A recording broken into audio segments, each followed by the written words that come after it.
Today's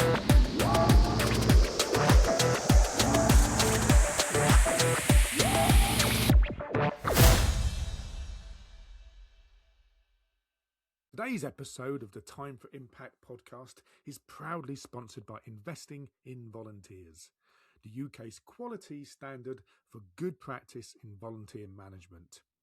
Check out more of their information updated regular on their LinkedIn page, and stay tuned to hear more about how IIV helps organisations create great volunteer experiences later in the show. This episode is sponsored by Volunteero, the volunteering management platform that helps you spend less time lost in spreadsheets and drowning in emails and more time developing your volunteering program and delivering impact. Whether you're coordinating 20 volunteers or 20,000 volunteers, Volunteero makes it simple to onboard, train, deploy, communicate, and report all in one easy-to-use platform. Hi everyone again, and welcome to this latest episode of the Time for Impact podcast. It's Chris Wade here, and my co-host Matt Cobble is also here. Hi Matt, how are you this cold February but almost dry winter evening? I'm good, thank you very much, Chris. Yes, we've got a good guest for this evening. I'm really looking forward to talking about volunteering again. I won't spoil the surprise of who's here. I'll let you announce our guest, and let's see where it goes. As always, we try to bring you, we do bring you a guest. We've never let you down. We bring you a guest every episode, usually somebody who's doing something, well, at least that we think is innovative, exciting, groundbreaking, pushing the boundaries. And today's guest, well, often on this podcast, Matt, I don't know how you feel, we're often talking about how we can break volunteering down into more bite-sized chunks. We might not be talking about that quite as much today. We will see how we go. We're often also bemoaning sometimes how volunteers aren't always trusted as much as staff in how we do things. We get a bit panicky about what volunteers are doing and so on, in a way that perhaps we don't do quite so much with staff. I think today, the reason I'm saying all that waffle at the beginning is because I'm kind of interested in some of the roles that our guest has been involved in, which are quite meaty roles for sure, but high trust, high commitment roles as well. He may contradict me on this, but so we've got Joe Crook with us, and Joe is from the Association of Ambulance Chief Executives, and I'll let Joe perhaps explain who exactly that is and how they work with the various ambulance trusts across the UK. So Joe, tell us about yourself. We always like to know how you got into volunteering. What was your pathway into this profession? So tell us a bit about that as well. And yes, explain what the Association of Ambulance Chief Execs is all about and how that fits into the world of volunteering. Absolutely. Thank you, Chris. Thank you, Matt, for having me. Yes, so I am Joe Crook, and I'm the National Ambulance Volunteer Lead at the Association for Ambulance Chief Execs. Not the snappiest title, we usually just call it AACE. So we can go with AACE for the duration of this podcast. Thanks. Yes, indeed. Thanks for having me along. So very quickly about what we do at AACE. We are a membership organisation. The ambulance trusts that you see around the UK, most of those are members of AACE. And as a membership organisation, we represent our members, the UK Ambulance Services. And really what we're about is, well, we're about a number of things. One example is we provide a platform for people to discuss national issues, to try and talk with one voice when we feel that we can and should be talking with one voice with regards to what's happening with ambulance services or to healthcare. We bring together peers from different ambulance services. So, for example, we have a forum for chief executives, and we have a forum for volunteering leads, which is something that I run. We have forum for all kinds of different people within the ambulance service. And really, as you know, there's a lot happening in health at the moment. Lots of talks around the 3 shifts, around the NHS 10-year plan. And we feel that now more than ever, it's important that the ambulance service can, where possible, reach consensus and talk with one voice on some of these fundamental changes that we're seeing. My role as the National Ambulance Volunteer Lead is I work, as you would imagine, a lot with the volunteering leads at the different services. just to give you an idea of what we mean about the services, these are big areas, right? So I'm sure you're probably pretty familiar with acute hospitals, right? And yes, they're big organizations, but you've got many big hospitals in London, for example. Ambulance services, they cover much bigger geographies. So you have a southwest ambulance service. You have a southeast ambulance service. You have an east of England ambulance service, northwest, northeast. These are huge geographical areas, right? And so they pose sort of unique benefits to being big areas, but also unique challenges as well. But I thought I'd give you an idea of sort of geographies that we're talking about here. And I love my role. I get to talk about ambulance volunteering all the time. I get to meet lots and lots of ambulance volunteers. And in terms of where my sort of background and all the rest of it, I come from a volunteering management background. So I previously ran the volunteering service at Chelsea and Westminster NHS Foundation Trust, managing the service across two big West London acute hospitals. I've previously run a volunteering service at the University of East London, so more sort of university sector. I worked at a national level with that. But then I've also worked a lot with FTSE 100 companies and I guess their CSR, what we used to call CSR programs, where it's all about giving back and working with the communities on their doorstep.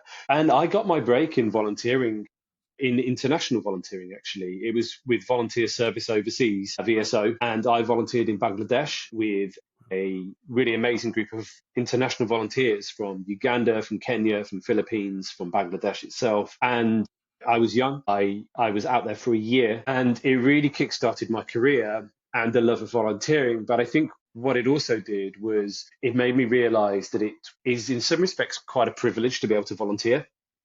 I'm a big advocate for volunteering being a tool for social mobility. And I think particularly when I got to East London in my next job is that I could see a lot of people who weren't benefiting from volunteering and sort of realized that coming from a sort of white privileged middle class background is that it felt like that had really kickstarted my career.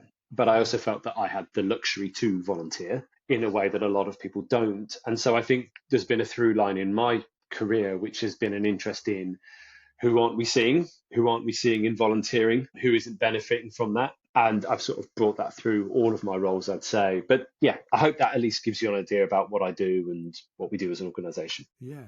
And how do volunteers get involved in the various ambulance services across the UK? Can you give us some give us examples of the key ways? Sure. Yeah, absolutely. So give or take, there are around 9,000 volunteers active in ambulance services around the UK at any given time, or sort of year to year. The vast majority of those are what we call community first responders. And unlike many of their counterparts in acute trust or something like that, they are clinical. They are trained by ambulance services, they are equipped by ambulance services, and they are active in their communities and they respond to 999. That being said, before people start panicking, they are dispatched by clinicians. They are dispatched by clinicians in the ambulance control room. They're dispatched by our ambulance control rooms, and they are supervised by our ambulance control rooms.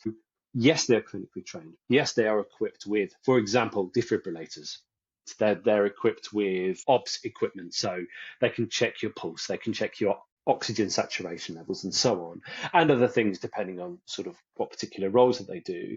But they don't undertake independent clinical decisions themselves, okay? So that is always done by someone in the ambulance control room who is in dialogue with a volunteer.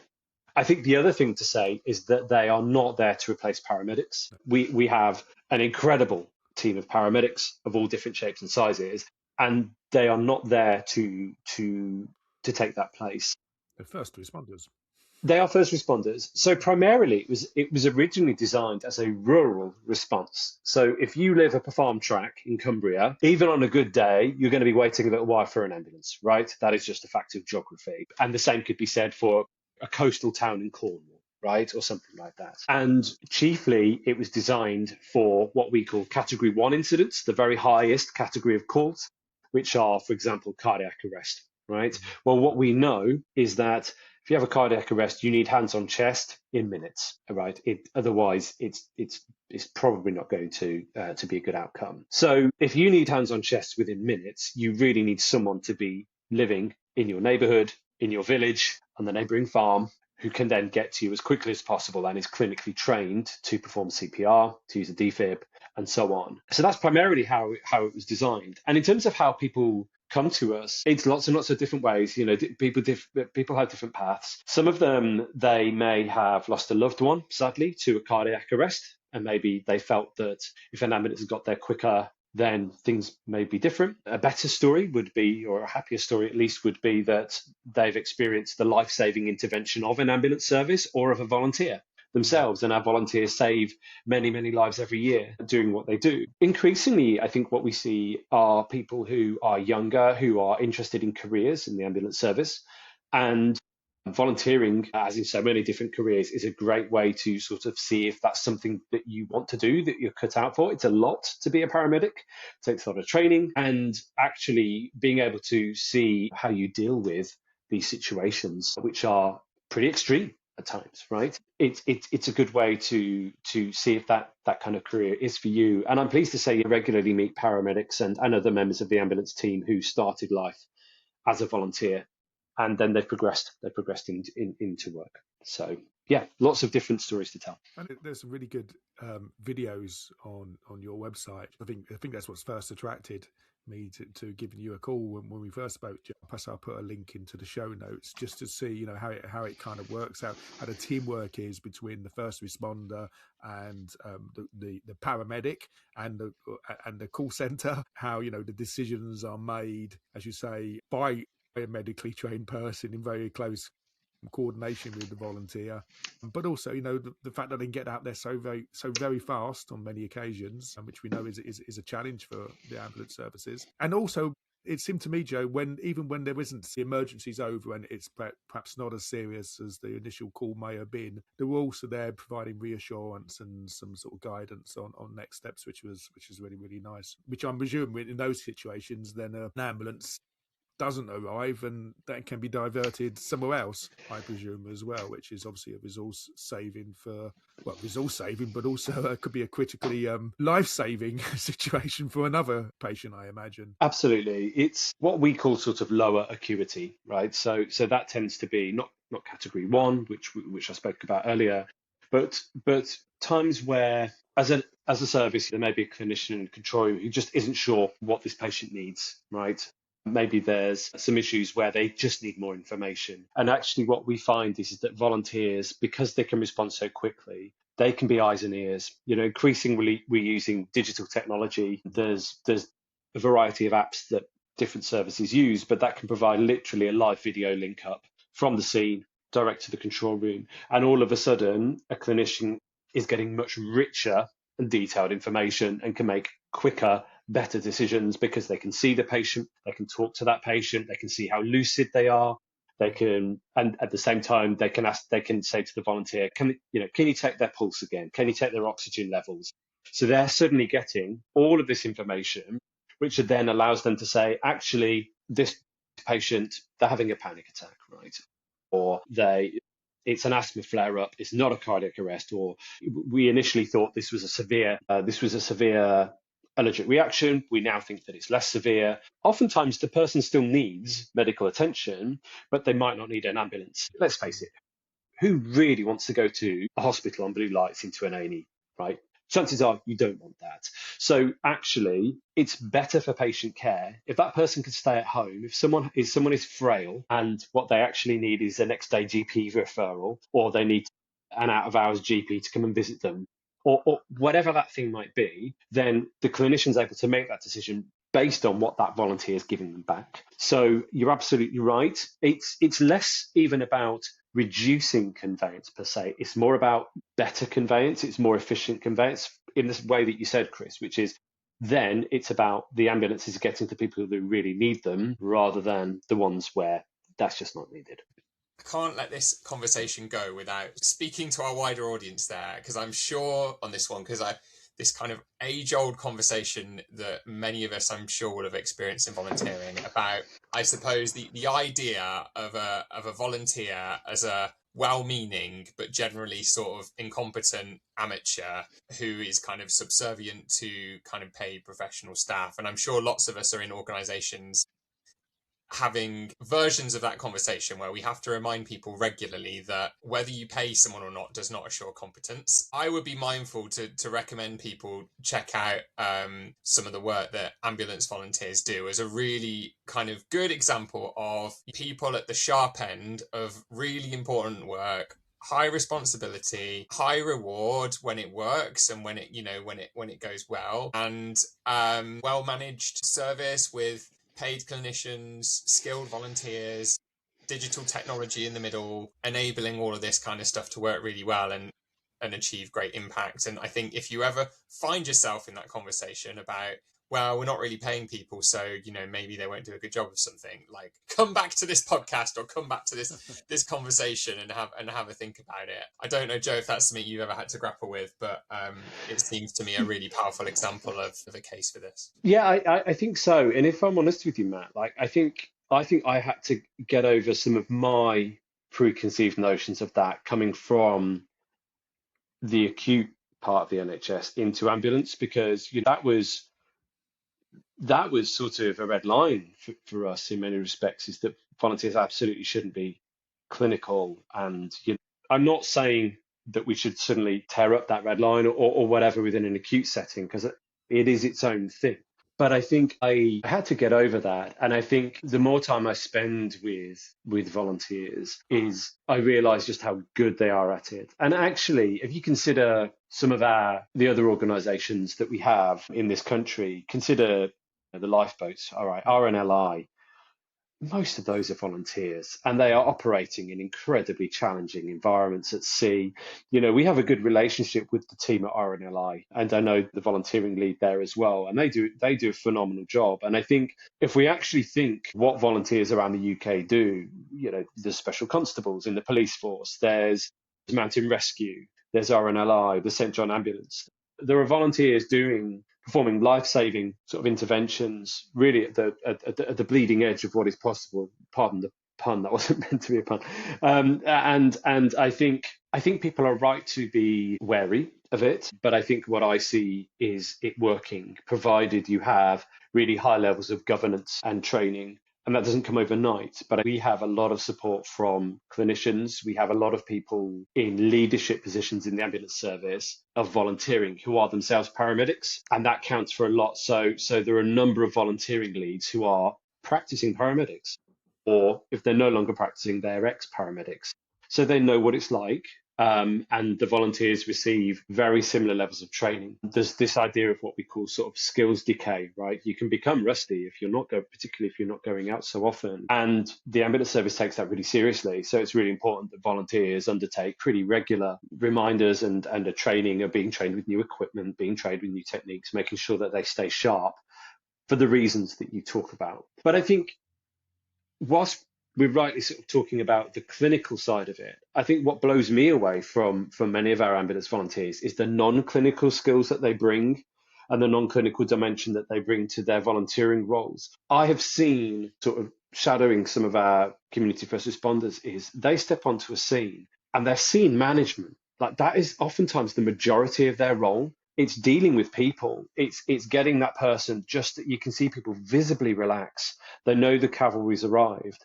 And suddenly people relax, they take a breath, and they start to sort of say, okay, someone's here now. And oftentimes you can go into a house, you don't know what the situation is going to be in that home. And it's incredible. You see these volunteers not only supporting the patient, but oftentimes supporting their loved ones as well. Because you walk into a house and people are freaked out, right? Who wouldn't be? It's their loved one. It's their loved one who's in a really dire situation. And I think it's that social dimension of their role that often really blows me away. I sometimes ask myself, could I do it? And honestly, I'm not sure.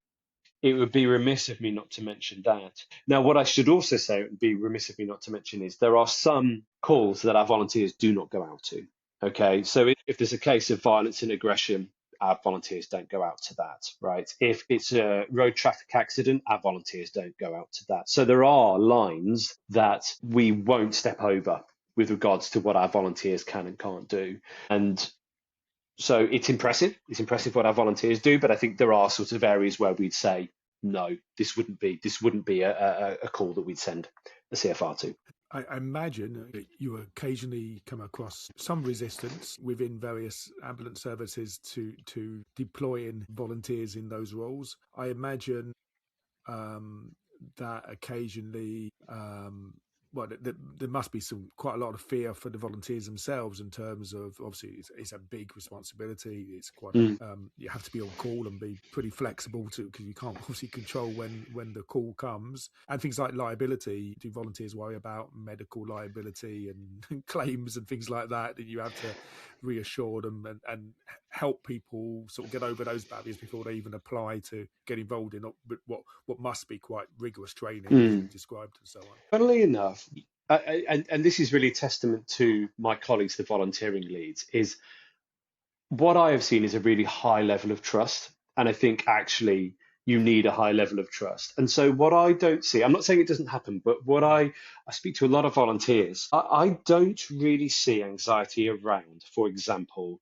liability on the side of the volunteers. I'm not saying that doesn't happen. I'm sure it pops up. I don't see it personally. I think that is because volunteering leads have spent a long time building up that credibility and that professionalism. So ambulance services are highly professional, and therefore I think volunteers step in knowing and seeing the uniform, seeing the high levels of governance, the really, really rigorous training, and understanding that that's there. I think there can be wariness and anxiety from the parts of like some members of staff, although I would say by and large, there is really sort of excellent collaboration that happens. And I think sometimes as well, there can be challenging conversations with, for example, the unions, right? But they're our colleagues, right? And so I don't think it's one of animosity.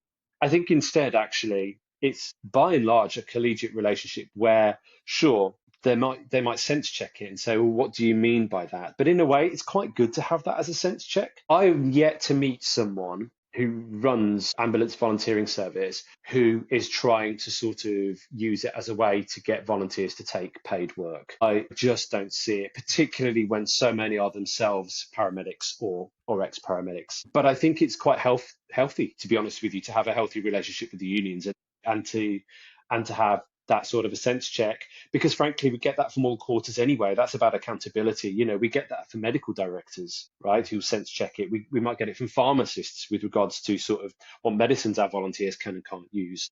So I think it's just sort of one voice of many that keep us sharp, that enable us to sort of say, what roles should we be doing, can we be doing? Yeah, I welcome that. And I suppose maybe that's an interesting segue into NHS strategy and the sort of direction of where some of that stuff's going. And I'd be interested in the sort of reflections on that. I've seen your volunteering strategy as well in bits and pieces. So like joining all of this up, but it seems like what you're describing to me and what I'm aware of from the sort of emerging sort of direction of the NHS is it is a greater shift from the hospital to the community, right? So trying to get the community, I guess, to more support, more local. So neighbourhoods, health centres, NHS in your home and on the high street, sort of clear sort of blending of roles between professions, between social care, between the voluntary sector, trying to reduce waiting times, trying to have a service that is more responsive the whole time rather than everyone trying to scramble into their doctors at 8 a.m. every morning sort of thing. So, and also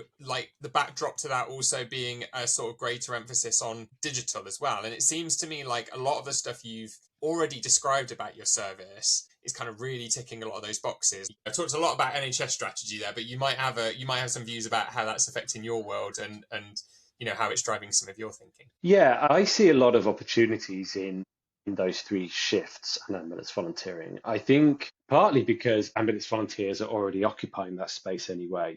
They can act as a bridge from an ambulance service and its communities. People only tend to see an ambulance when it's one of the worst days of their lives, right? But the fact of the matter is that ambulance services are part of communities. And so I've spoken a lot about community first responders, but we have a whole host of other roles as well, and some of which aren't clinical.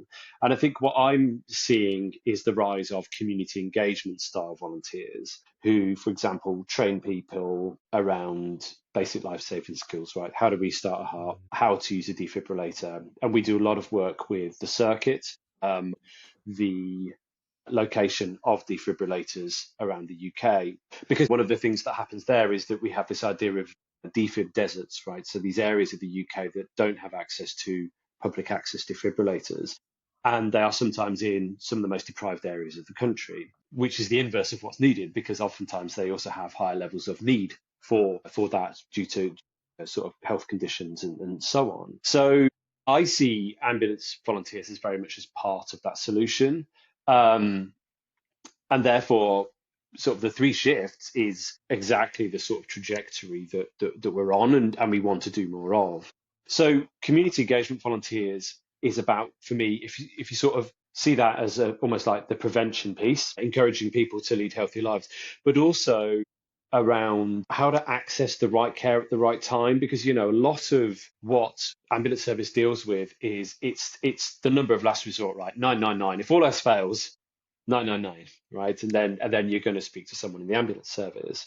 And so, for example, I've seen some great work around sensitizing different communities to using 111 and about when to use 111 and for what circumstances. And that has helped.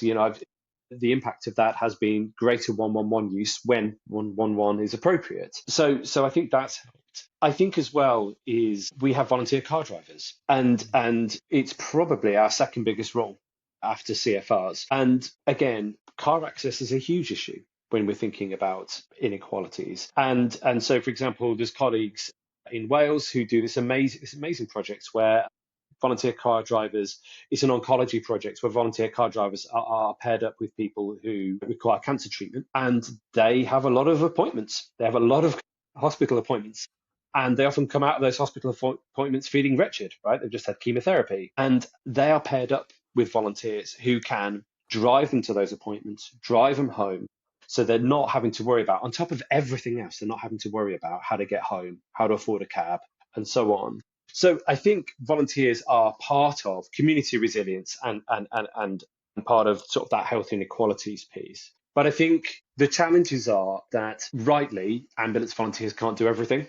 And I think where an opportunity lies is in ambulance services getting better at working more with the voluntary sector, right? Because there is already phenomenal organisations around the UK who support patients and support members of the public in their homes all the time. And I think there's something to be said for that. Now, of course, what we know is part of that 10-year plan is the rise of neighbourhood-based care, neighbourhood health services. And that is a real opportunity because our volunteers are in those neighbourhoods already. But I think the challenge for that is for ambulance services, we occupy these massive geographical areas and we don't map out easily onto sort of ICBs, these integrated care systems, because a lot of services will have 3, 4, 5 sort of ICSs that they have to sort of map out onto. And I think therefore there's a danger that we get missed out of those conversations. I would never propose that ambulance volunteers should do everything. They shouldn't. In the same way that ambulance services shouldn't do everything. There are so many organisations out there. I think the danger is that we may not get included in those conversations when we're thinking about the design. And I think particularly with volunteering is for neighbourhood health services, volunteers for me should be baked into the design of those from the beginning. They shouldn't be an afterthought. We should not create something that is just about clinical and paid members of staff in neighbourhood health services, because I think one of the strengths of volunteers is that they're there, they know their communities, they're from those communities. But also the great thing, the health service, we get really hung up on silos, right? Everything's siloed. Volunteers don't care about silos, right? Sometimes to a fault. But, like this idea of, rightly, people working in the NHS say, I can do this, but I can't do that, because they're already overworked, right? It's rare you're going to get someone sort of going too far out of their remit to support you, not because they don't want to, but because they're busy. Volunteer, if you need someone to check up on you the next week because you've just been discharged from hospital, yeah, they'll do it, right? Because they live down the road. They'd be happy to do it. So I think volunteering is a great resource to have within those 10-year plans, within those 3 shifts. I guess there's a danger of us missing that boat if we're not in the room. So that sounds like a good time to take a short break. We'll be back in a moment. Across the UK, millions of people give their time to help others. They show up, they support, they change lives. They make it possible for thousands of organisations and community groups to exist, helping reach more people, deliver services and achieve incredible things. In fact, over 14 million people formally volunteer at least once a month, contributing billions of pounds to our communities every year, which is often not recognised. This Volunteers Week, the 1st to the 7th of June, we want to change that. Say thank you, loudly, proudly, and often, in any way you can. Thank every volunteer you know, and then thank a few more. Because they're not just helping out, they're making an impact every day. Head to volunteersweek.org to find out how to get involved and to download your free resources. Who will you say thank you to this June? As a volunteer manager, you're asked to wear many hats. No doubt your inbox is overflowing. You're using tools that don't speak to each other. And quite frankly, more time than you'd like is spent on admin and manual tasks. Volunteero exists for this exact reason. Volunteero helps volunteer managers bring all aspects of volunteer management into one easy-to-use, flexible system that can be molded to your exact needs. It is so much more than a database that sends out emails. It is an all-encompassing platform that empowers your volunteers to do more. We hear amazing feedback from their clients that include the likes of the RAF Museum, the Royal Voluntary Service and Keach Hospice. So if you'd like to learn more, book a demo on their website, volunteero.org, or email them at hello@volunteero.org. If volunteers power your organisation, here's something you'll want to hear. At Investing in Volunteers, we know great volunteering doesn't happen by accident. It happens when organisations commit to giving volunteers the very best experience, one that's safe, supportive, meaningful and genuinely impactful. That's why more than 1,000 organisations across the UK and Republic of Ireland have chosen Investing in Volunteers, the quality standard for good practice in volunteer management. Whether you're a CEO looking to build a stronger culture or a volunteer manager wanting to boost retention and engagement, working with your designated experienced assessor gives you a clear, practical framework whilst also upskilling your team. And the best bit is not about perfection. It's about learning, improving and showing your volunteers they truly matter. Earlier this year, Prostate Cancer UK achieved their 3rd award and said that going through the assessment has been a valuable and insightful experience, a great opportunity to reflect, learn and grow. So if volunteers are part of your vision, make Investing in Volunteers part of your strategy. Find out more and sign up for your free no-obligation quote at investinginvolunteers.co.uk. So, Joe, just before the break, you was painting a really compelling picture of taking us a bit beyond the first responders and painting the picture of the other roles that community volunteers play, so community engagement, driving people to and from hospital and so on. And you was explaining to us that connection that, it seems to me, at least, the connection that they provide between the ambulance service and the local community, and to a degree between the local community and the integrated care services. I suppose in some ways, at least I would hope, that connectivity also brings an element of community experience, lived experience back from those, directly from those volunteers who are part of the community, but also from the people that they're working with. And that feedback loop must be quite powerful for the ambulance services themselves, but potentially for the wider health system. And they must make quite an impact, really, on the effectiveness, I guess, of local care. Yes, it does. I think we could go further with that, right? So to give you an example, there's a great project happening in North East Ambulance Service called the Positive Action Project. So the way that that's run is that it is really directly engaging with and activating members of primarily diaspora communities in the Northeast. So the Nigerian community, the Pakistani community, the growing Hong Kong community that you're seeing in the Northeast as well. And they are then acting as community ambassadors into their communities. And I've met these remarkable volunteers and spent time with them. And it's really going places, that project, because it is building these really sort of multifaceted links that are really starting to knit together and then interconnect communities with an ambulance service. And I think, I was speaking to one of them over dinner and I said, what was it like at the start? And they said it took a while to build trust. They said when they first sort of saw colleagues in the ambulance service, they said, we only ever see you when you want something, right?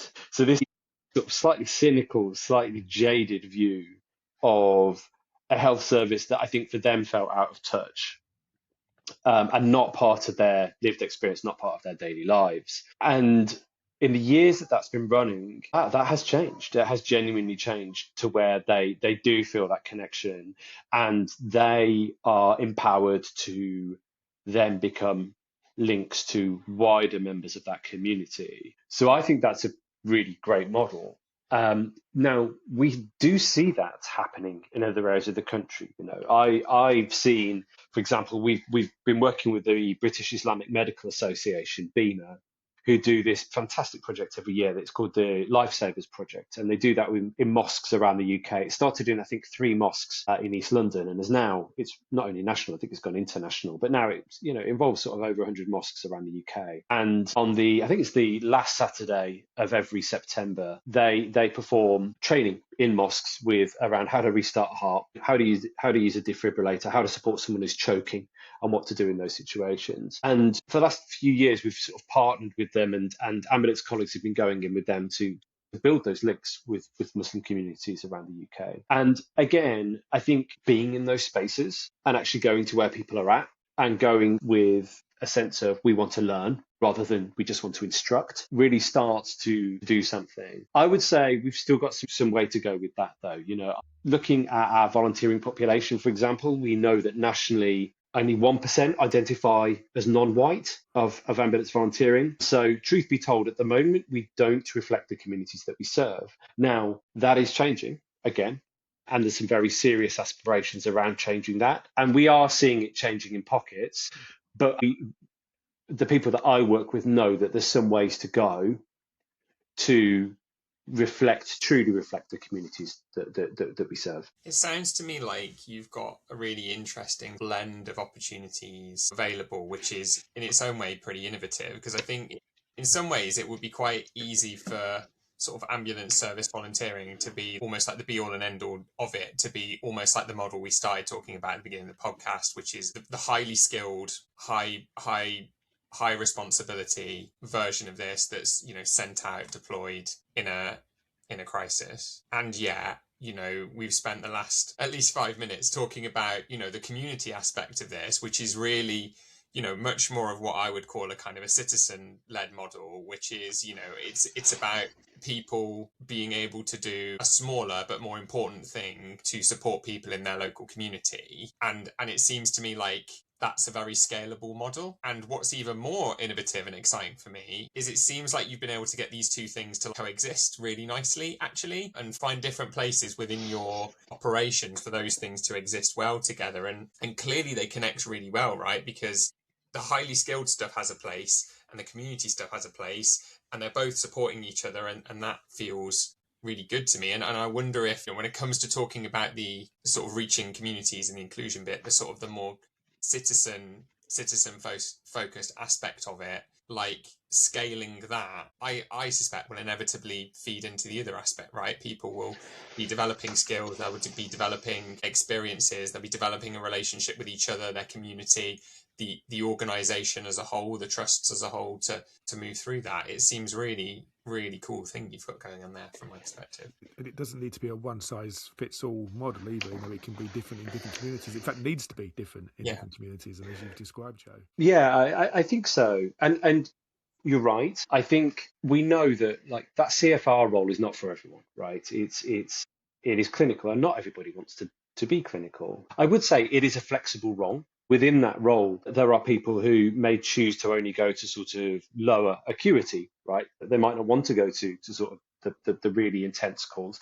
There are some people that just want to do sort of cardiac arrest, right? They might just want to do that, not because they're sort of adrenaline junkies or anything, but they're very busy and they've got lives to lead, and they say, I only really want to be notified if someone's heart has stopped, essentially, and you absolutely need me to go and do it. So there is flexibility inside it. But I would say even with that amount of flexibility, and it is a really varied role, is that it is not for everyone. So what we see, for example, is some people wanting to join the service but not initially be clinical, right? So hence other roles available, but also people who maybe they've been a CFR for many, many years, but they're getting older, or they've got new commitments. There's some grandchildren in their lives now, or the rest of it, and they just decide that they want to step back from that, but they want to carry on volunteering. So those are the roles. I was on the Isle of Wight last year, and what really blew me away about the Isle of Wight was the number of volunteers I met who were wearing several different hats, right? So one day they might log on as a CFR, they might book on as a CFR and undertake CFR duties. Another day in the week, they might book on as a volunteer car driver or as another role.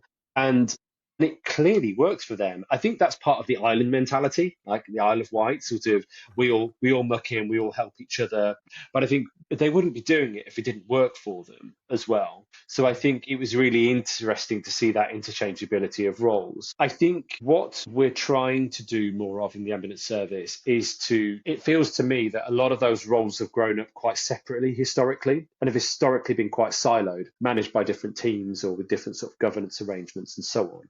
And I think from a management perspective, at least, I see a lot of trusts now trying to bring them all in under one umbrella and trying to get them more cohesive so that it's just easier for volunteers to move between roles rather than having to sort of change teams too much, that kind of thing. Earlier on, right at the beginning, I think, Joe, you talked about volunteering for ambulance services being, for some, a pathway into a career. Into ambulance services. It's interesting because we also had Helpforce a couple of times on this podcast, and Amajit from Helpforce talked quite a bit about the routes from various volunteering roles into the NHS, which was great. In fact, I think they do a big campaign around that. It'd be quite nice to hear from you about how that works. Is there support for volunteers to help them on that pathway? Because it seems like a really effective potential recruitment pathway for ambulance services. Yes, so I would say so that's sort of the whole volunteer to career model. I think I'm a big advocate of, and was in my previous job as well. I think volunteering should be a tool for social mobility, and I think a lot of my colleagues feel the same. And of course, I know the guys at Helpforce really well, and admire what they've done to really put it on the map as well. I think for sure some trusts are, I would say, quite far ahead with that. So they, for example, will have ostensibly sort of volunteer to career pathways where there is quite a clear line of progression that goes through volunteering and into then initially at least more sort of junior roles and then onwards and upwards. I still think in some trusts it happens more by accident rather than design, but it does vary from trust to trust.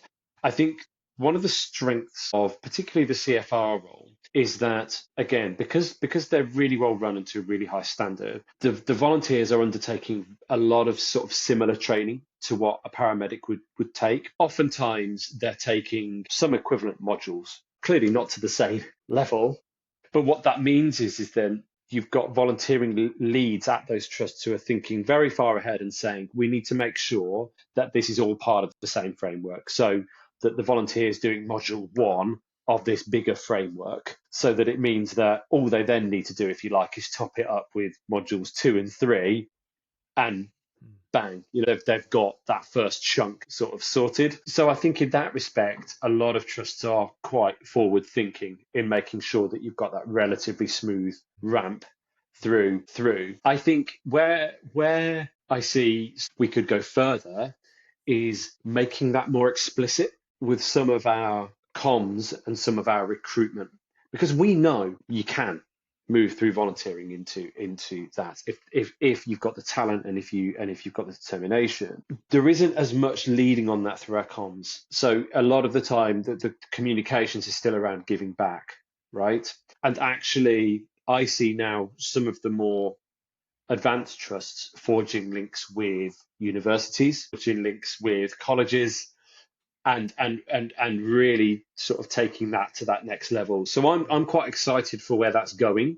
I don't think we're 100% of the way there yet, but I see that happening more and more. It's interesting when you compare it with volunteer special police constables, for instance, where that's quite a well-established route into the police. You could be taking quite a similar model, and I think it's quite a driver for people signing up as special constables. So yeah, it'd be interesting.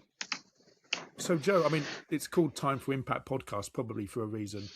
So I often ask a question about impact.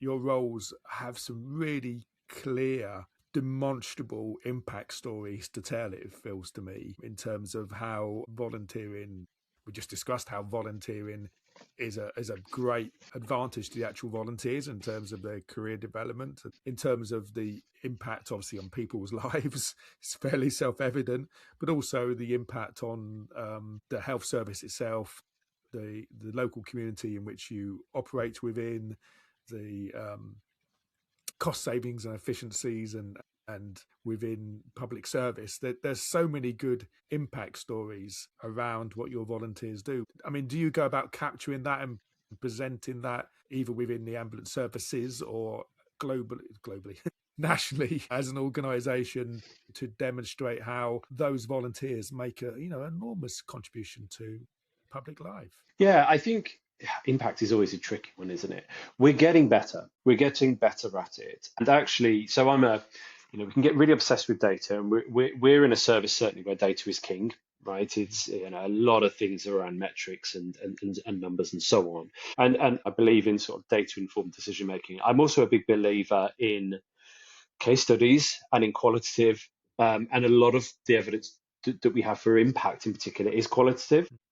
And that is really powerful. I think what we absolutely see is impact on things, for example, on falls. Falls is a big driver of ambulance demand. And what we have seen is when you have a group of volunteers who are trained to support someone who's fallen, again, the training is lengthy and really in depth, and equipped with the right equipment to actually support that person. You can get these razor chairs, these incredible chairs that sort of are electrical and so on. And again, if they're sort of operating under the right amount of clinical supervision, is that ability to prevent long lies. Because sadly we see too often cases of people who have been lying on the floor sometimes for hours and hours waiting for an ambulance. And what we see time and again is volunteers, when they're deployed there, who can prevent that kind of long lie, particularly someone with frailty, that can make a huge difference.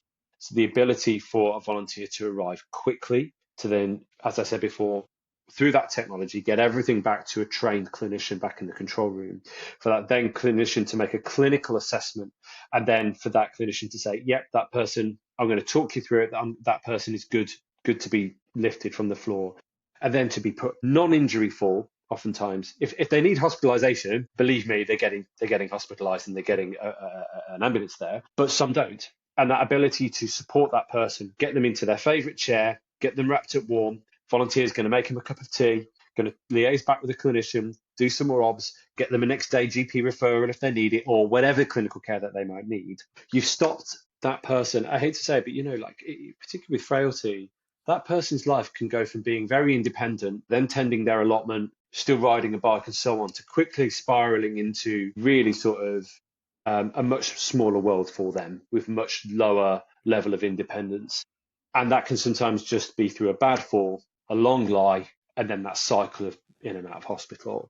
And I am bowled over by the impact that volunteers can have on falls. We could get better, I think, at systematically measuring volunteer impact on patient outcomes. It's fraught with difficulty, though, because, it's always going to be a case of, well, to what extent was the volunteer involvement responsible for that outcome, ultimately, particularly if they were backed up by an ambulance and so on. But in a way, I think that sort of misses the point. Yeah, I agree. Right. Communication's great, but you can contribute as well. Yeah, I mean, that's, sort of time for impact. Let's face it, we can spend almost too much time getting caught up in trying to measure impact sometimes, and you can end up sort of down this rabbit hole of, what do we mean? And sort of this long sort of existential search for what do we mean by impact and so on. And I think we could get better, but I also think there's a lot to be said for anecdotal evidence. I think there's a lot to be said for case studies, powerful case studies, and then some data as well. Well, you work and they volunteer in a complex environment where causation of someone's quality of life or changing life circumstances, hopefully for the better, isn't the product of one intervention. It's a product of multiple interventions, but it doesn't mean you shouldn't capture and celebrate the impact of one of those interventions, just because you're not the sole intervention that changes somebody's life, any more than you would say a surgeon who provided a great outcome from the surgery. There's still only one cog in that wheel, but you wouldn't say, well, we won't capture the benefits of the impact what that surgeon made just because there's other people involved. So I don't think we should be volunteering personally either. And yes, and sometimes that's case study, and sometimes that's storytelling rather than hard data. It's still just as powerful and just as valid. Yeah, I absolutely agree. So yeah, I mean, as I said, I've spent a lot of time with the volunteers, and even sometimes, as I've said, sometimes it's not the clinical impact they have, because sometimes they actually don't need to do anything when they're on scene. It's the patient experience. It's in that person's sort of moment of need, the cavalry's arrived and they're there, and I've seen it with my own eyes. It has made all the difference. Yeah. Well, brilliant, Joe. Thanks ever so much for joining us and telling us those stories of particularly of three particular roles: the first responders, the community drivers, and the community trainers and contacts. I mean, making such an enormous difference, both in emergency situation people's lives, but also in prevention and connecting the health service closer into the local communities. So I certainly learned a fair bit talking to you and reading your website. I'm sure those listening have learned a bit too, and may be surprised that there are emergency first responders if you've not experienced one. And I think it's a great example of that we can put enormous trust in volunteers, and they can deliver they can blow us away with the impact that they can make if they're given the trust, the resources, the technology, and so on to go with that. So, yeah, thanks for joining us, Joe. If anybody wants to get in touch and hear more, how would they contact you, Joe? To be honest, it's probably easiest if you just put volunteering ACE. If you just Google that, you'll find my details. Yeah, so if you put AACE and volunteering, you'll find my contact details on the website as well. It's probably worth just a quick shout out around that as well, because I know we've talked about like quite a lot of big picture stuff today, but like having prepared for our conversation today, there's some really great stuff on there around volunteer strategy, around volunteer voice. There's like loads and loads of really innovative stuff and exciting stuff that I think lots of sort of volunteer leadership professionals or others would find really interesting on that site. And it might not be an organization you've thought about or discovered before, but I'd really encourage you to spend a bit of time on the site. But yeah, a shout out and all credit to you, Joe. Good work. Thank you. But I would say very much standing on the shoulder of giants. That's the work of the volunteering leads at those ambulance trusts around the UK. So what you're reading is the product of their sort of accrued years of experience. I sort of marshal it and help put it together. So yeah, I think that's a great idea, and thanks for that support, Matt. Brilliant. Okay, well, thanks to them, and thanks to you, and thanks for joining us for this podcast. It's been really enlightening. Thanks, Joe. Thanks, gentlemen. So, Matt, that as always was quite a wide-ranging conversation and quite inspiring. Well, it's always inspiring, isn't it? But to hear about what volunteers do, but maybe the ambulance, the first responders. I mean, that's a pretty impressive role, and it's lovely to see the trust that's really put, and the training and the support that's really put into those volunteers, and the technology that fits around it and enables them to be effective, and the sort of collaboration and teamwork with colleagues in the ambulance service. All of that really impresses me. But on the other hand, there was also the sort of volunteer drivers and the community volunteers, the people teaching first aid in the mosque. But that's another level of really community engagement, which I like, in community empowerment, community connectivity, the citizenship, as you said, Matt, which was pretty impressive. And yeah, I just thought, what a great set of volunteer opportunities, and really well organised set of programs with some flexibility and local adaptability right across the ambulance services in the UK. Yeah, absolutely. I mean, I will always take any opportunity I can get to sort of bang the drum to sort of remind people that whether you pay someone or not has no reflection on their level of skill or competence or ability to carry out a task with any motivation. Yeah, or motivation. Yeah, I think, and I'm always sort of in awe of organisations that kind of help remind us of all of that kind of stuff, right? I just think it's such an important conversation that we can never have too much when it comes to talking about how volunteer involving organizations are kind of part of the fabric of society and how we do things. And being part of that fabric means empowering people to do things that are responsible, are risky, require a high degree of skills and training, and and people are prepared to bring those skills, prepared to bring that time, prepared to put themselves in that situation, and without being paid. And that doesn't mean the service is any better or any worse because of it.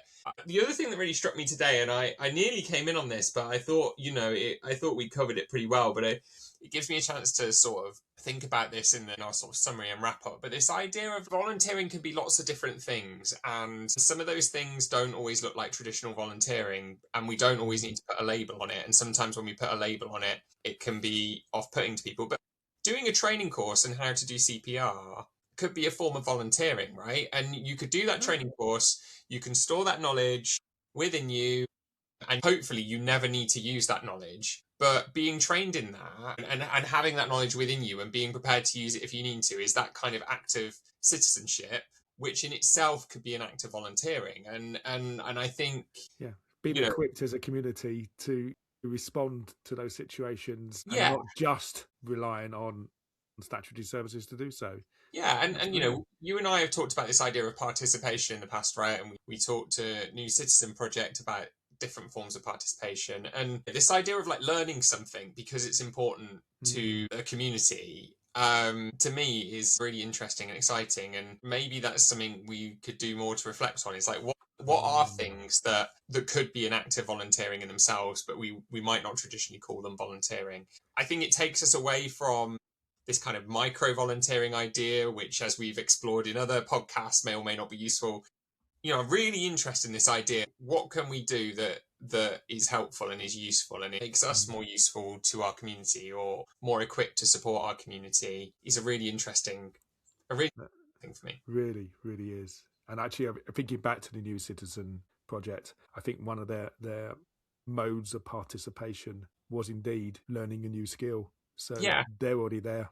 But you don't often see it in volunteering, or at least thought of as volunteering. So maybe that's one we can explore on a future podcast as well. And getting that to coexist with what it sounds to me like a much more traditional volunteering offer, albeit highly skilled, also albeit with a form of flexibility within it and all of that kind of stuff. But different modes of volunteering and in something as highly skilled as this kind of area is great. And I can tell from Joe, just speaking to him today, there's some really great sort of volunteer leadership in that place, trying to bring all of that together. And as I mentioned, just go and take a look at the website as well. There's some really brilliant stuff there that we didn't even get a chance to sort of scratch the surface on today. Brilliant. Well, there you go. Some homework.